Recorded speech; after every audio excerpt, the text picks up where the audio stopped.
하나님 말씀 보겠습니다. 하나님 말씀은 이사야 12장 말씀입니다. 우리 다 같이 우리 12장 말씀을 함께 읽도록 하겠습니다. 그날에 내가 말하기를 여호와여 주께서 전에는 내게 노하셨사오나 이제는 주의 진노가 돌아섰고 또 주께서 나를 안위하시오니 내가 주께 감사하겠나이다 할 것이니라. 보라 하나님은 나의 구원이시라. 내가 신뢰하고 두려움이 없으리니 주 여호와는 나의 힘이시며 나의 노래시며 나의 구원이심이라. 그러므로 너희가 기쁨으로 구원의 우물들에서 물을 기르리로다. 그날에 너희가 또 말하기를 여호와께 감사하라. 그의 이름을 부르며 그의 행하심을 만국 중에 선포하며 그의 이름이 높다 하라. 여호와를 찬송할 것은 극히 아름다운 일을 하셨음이니 이를 온 땅에 알게 할지어다. 시온의 주민아 소리 높여 부르라. 이스라엘의 거룩하신 이가 너희 중에서 크심이니라 할 것이니라. 아멘. 할렐루야. 저는 오늘 이사야 12장의 말씀을 중심으로 구원하심을 찬양이라는 말씀의 제목을 가지고 말씀을 전하도록 하겠습니다. 여러분, 오늘 본문 12장 위에 보시면 이 파란 글씨로 쓰여져 있는 하나의 제목이 보이실 것입니다.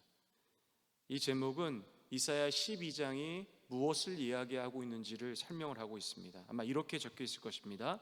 감사 찬송이라는 거죠. 이사야는 오늘 본문 12장에서 하나님께 감사의 찬양을 이제 드리고 있는 것입니다. 그렇다면 이사야는 이 본문에서 하나님의 무엇에 대하여 찬양을 드리고 있을까요? 그것은 이 12장의 전장인 이 11장 10절에 보시면 우리가 무엇을 이사야가 찬양하고 있는지에 대해서 우리가 추측을 할 수가 있습니다. 10절에 보시면 이렇게 이야기합니다.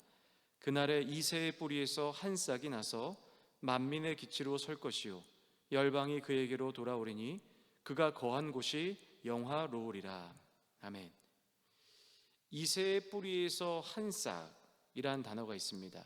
이새의 한 뿌리, 여러분 아마 잘 아실 겁니다. 바로 누구를 상징합니까? 예수 그리스도를 상징하는 것입니다. 이 본문의 이야기는 곧 예수 그리스도의 복음을 일어나요 이스라엘의 선민이었던 남은 자들을 포함하여 예수를 믿고 구원을 받은 모든 백성들을 바로 예수님이 구원하시고 하나님의 왕국을 세우시는 그 이야기를 이사야는 찬양을 하고 있는 것입니다. 그래서 오늘 본문 이사야 12장은요 크게 두 가지로 나눌 수 있는데, 우선 1절과 3절에서는 이사야가 직접 이 하나님의 구원하심을 찬양하고 있습니다. 그리고 4절과 6절에 보시면 하나님의 이 일하심을 이 모든 복음, 이 천하 만국에 알리는 일을 하고, 또한 이 천하 만국이 우리를 구원하신 하나님 앞에 감사해야 한다라는 것을 또 찬양해야 함을 권면을 하고 있는 것입니다. 저는 오늘 본문을 통해서 전해주는 이 두 가지 메시지에서 말씀을 전하도록 하겠습니다. 이 첫 번째로 본문에서는 바로 그리스도인은 믿음으로 살아가는 사람임을 이야기하고 있습니다. 여러분, 오늘 본문의 특이한 점은 무엇이냐면 이사야가 올리는 이 찬양이 아직 이루어지지도 않았는데도 불구하고 이사야가 하나님을 찬양하고 있다는 점입니다. 다시 말씀을 드리면 예수님께서 이 땅을 완전히 구원하시는 이 일들이 실제로는 아직은 이루어지지 않은 일임에도 불구하고 이사야는 이 하나님을 찬양하고 있다는 거죠. 1절을 읽어보시면 그날에 내가 말하기를 여호와여 주께서 전에는 내게 노하셨사오나 이제는 주의 진노가 돌아섰고 또 주께서 나를 안위하시오니 내가 주께 감사하겠나이다 할 것이니라. 여기 본문에 보시면 주의 진노가 돌아섰다, 그리고 나를 안위하신다, 이 표현은 실제로 이 동사의 시제로 보게 되면은 미래 완료형 시제입니다. 무슨 얘기입니까? 아직 이루어지지 않았는데 그이 이루어졌다라고 하는 이야기라는 거죠. 이사야는 하나님 앞에 아직 자신에게 또 이 땅에 완전히 이루어지지 않은 이 구원의 일을 보면서 감사의 찬양을 드리고 있다는 거죠. 그럼 어떻게 이사야는 이루어지지도 않았던 일들을 마치 이루어진 것처럼 바라보면서 하나님 앞에 감사의 찬양을 드릴 수 있을까요? 그 이유는 아주 단순합니다. 바로 하나님께서 그 일을 분명하게 이룰 것임을 믿었기 때문이라는 것입니다. 다시 말하면 하나님께서 그 일을 반드시 이룰 것을 알았다라는 거죠. 그는 하나님의 그 구원, 이 백성을 사랑하셔서 이 땅을 구원하시는 그 하나님에 대하여 전혀 의심하지 않았다라는 것입니다. 그래서 이렇게 2절에서는 고백을 할 수 있었던 것입니다. 보라, 하나님은 나의 구원이시라. 내가 신뢰하고 두려움이 없으리니 주 여호와는 나의 힘이시며 나의 노래시며 나의 구원이심이라. 이루어지지 않았지만 이사야는 분명히 알았던 겁니다. 하나님은 이 백성을 사랑하신다. 그리고 하나님은 사랑하시기 때문에 이 백성을 반드시 구원하실 거라는 것을 그는 의심하지 않았던 것입니다. 하나님의 사람은 어떻게 살아가는 사람을 이야기하겠습니까? 성경은 반복해서 이야기합니다. 바로 믿음으로 살아가는 사람이다. 하나님의 사람은 믿음의 사람이라는 거예요. 그래서 성경은 뭐라고 말합니까? 믿음으로 살아가는 사람들을 의롭다라고 이야기하고, 또한 그들은 선하다라고 성경은 우리에게 이야기하는 것입니다. 하나님의 사람은 지금 코로나 변이 바이러스로 인해서 많은 사람들이 혼란에 빠져 있지만 이 문제가 해결되지 않아도 하나님께서는 우리를 사랑하셔서 어떠한 방식으로든지 우리를 구원하실 거라는 것을 분명하게 믿고 살아가는 사람들, 그 사람들이 이 그리스도인이라는 것입니다. 세상적으로 보았을 때는 어떻습니까? 이건 정상적이지 않을 수 있습니다. 그러나 이것이 믿음입니다. 보이지 않지만 마치 보이는 것처럼, 또 그분의 선하심을 믿음으로 말미암아 이 땅에 선포할 수 있는 이 사람이 바로 그리스도인이라는 거죠. 사랑하는 성도님들, 우리 모두가 어떠한 상황 속에서도 하나님을 믿는 믿음으로 말미암아 살아가시기를 주님의 이름으로 축원합니다. 두 번째로 이 본문을 통해서 우리에게 이야기하는 것은 그리스도인들은 우리에게 주어진 구원의 은혜를 무겁게 여기며 살아가야 한다는 것입니다. 이사야는 4절에서 우리를 구원하신 하나님께 감사해야 한다라는 것을 권면을 하고 있습니다. 4절에 보시면 그날에 너희가 또 말하기를 여호와께 감사하라. 그의 이름을 부르며 그의 행하심을 만국 중에 선포하며 그의 이름이 높다 하라. 그냥 감사라는 것이 아니죠. 구원의 은혜에 대해서 내가 있는 모든 곳에서 하나님께 감사할 뿐만 아니라 높여야만 한다라는 것입니다. 이 감사는 우리가 쉽게 입으로 할 수 있는 이런 단순한 감사의 수준을 넘어서 모든 것에 선포하는 아주 위대한 감사라고 이야기할 수 있습니다. 그런데 우리가 여기서 우리의 신앙을 한번 점검해 볼 필요가 있다고 생각합니다. 우리는 우리에게 내려주신 이 구원의 은혜에 대하여 무겁게 여기는 삶을 살아가고 있습니까?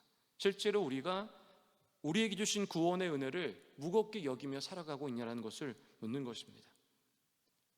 구원의 은혜를 깨달았던 사도 바울은 자신이 가지고 있었던 모든 기득권을 버리고 오직 예수님을 위하여 다 버리고 아시아와 유럽 땅에서 복음을 전합니다. 심지어 자신의 목숨을 내놓는 상황까지라도 그는 하나님의 말씀을 전한다라는 거죠. 왜 그랬을까요? 왜 사도 바울은 모든 것을 버리고 예수님을 따를 수밖에 없었을까? 그 이유는 무엇이겠습니까? 그만큼 이 구원의 은혜가 바울에게 굉장히 무거웠더라는 거예요. 사랑하는 성도님들, 우리에게도 이 사도 바울에게 내려주셨던 이 구원의 은혜, 우리에게 내려주지 않았습니까? 사도 바울처럼 우리도 이 구원의 은혜가 무거운 것으로 여기며 살아가냐는 거죠. 어떤 전도사님이 석탄광에 가셔서 이 석탄광에 일하는 광부들에게 이 복음을 전하기로 결정을 했습니다. 그래서 특별히 광부들이 쉬는 시간인 점심시간을 이용해서 이 광부들에게 이제 복음을 전하기로 한 거예요. 그래서 이 전도사님은 이 석탄광에 이제 내려가기 시작한 거죠. 그리고 나서 이 점심시간에 이 광부들에게 복음의 말씀을 전하고 나서 이 점심시간이 지나고 이제 일할 시간이 돼서 마지막으로 이 광부들에게 물었습니다. 정말로 제가 전해드렸던 이 복음의 말씀이 어떻게 느껴지십니까? 이렇게 얘기했어요. 그래서 한 광부가 말하기를 이렇게 이야기했습니다. 값이 너무 헐해서 그런 종교는 믿어지지 않소. 세상에 어떻게 그렇게 신이 우리에게 공짜로 그런 구원의 은혜를 줄 이유가 무엇이 있겠소? 이 전사님은 이 광부의 말에 이제 응답하지도 않고 바로 이 승강기 앞에 서서 이 탄광을 이제 나가기로 결정을 합니다. 그리고 나서 이 한 광부에게 이렇게 물었습니다. 제가 어떻게 하면 이 탄광을 나갈 수 있겠습니까? 그래서 광부가 이렇게 얘기합니다. 승강기를 타고 한 3분 정도 올라가면 이제 된다고.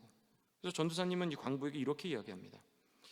제가 그럼 따로 애쓸 필요 없이 타고 올라가기만 하면 되겠네요. 그런데 처음에 이 탄광을 파고 이만한 장치를 한 사람은 힘도 들고 돈도 많이 들었겠네요. 광부가 이렇게 말했습니다. 그거야 그렇죠. 이 지상에서 500m 아래에나 있습니다. 그래서 주인이 엄청난 돈을 쓰지 않았겠습니까? 그러자 기다렸다는 듯이 전도사님이 이렇게 말했습니다. 네, 옳은 말씀입니다. 바로 그겁니다. 하나님 말씀에 하나님을 믿으면 우리에게 영생을 주었다라는 이 사실이 우리 광부 선생님께서 말씀하시기를 너무 싸다라고 표현을 했는데, 그렇게 싸다고 느낀 이유는 무엇이냐면 바로 하나님께서 그만한 큰 일을 치르셨기 때문이라는 거죠. 이 땅을 창조하시고 이 땅을 만드신 그 하나님께서, 또한 그 독생자 예수님께서 이 땅에 직접 내려오셔서 사람들을 위하여 십자가의 못을 박으셨다라는 겁니다. 그러니까 그만한 큰 일을 치르셨기에 우리가 느끼기에는 값싸다라고 느낄 수 있다라는 거죠. 사랑하는 성도님들, 혹시 우리도 광부와 같이 하나님께서 우리에게 너무나 큰 것을 주시기에 우리도 하나님 구원의 은혜에 감사하지 않고 무겁게 여기지 않으며 살아가는 것은 아닌지요? 하나님께서 모든 사람을 구원하시기 위하여 주신 이 은혜가 우리에게 너무나 가벼워 버린 것은 아닌가, 이제 그런 생각이 드는 거죠. 우리는 언젠가 이 구원의 때를 맞이하게 될 것입니다. 아마 하나님의 구원이 이 땅에 오게 됐을 때 우리는 그때 진정으로 느끼게 되겠죠. 아, 이 구원의 은혜가 참으로 크구나. 놀라운 은혜라는 거죠. 사랑하는 성도님들, 우리에게 주신 구원의 은혜를 분명하게 기억하시기 바랍니다.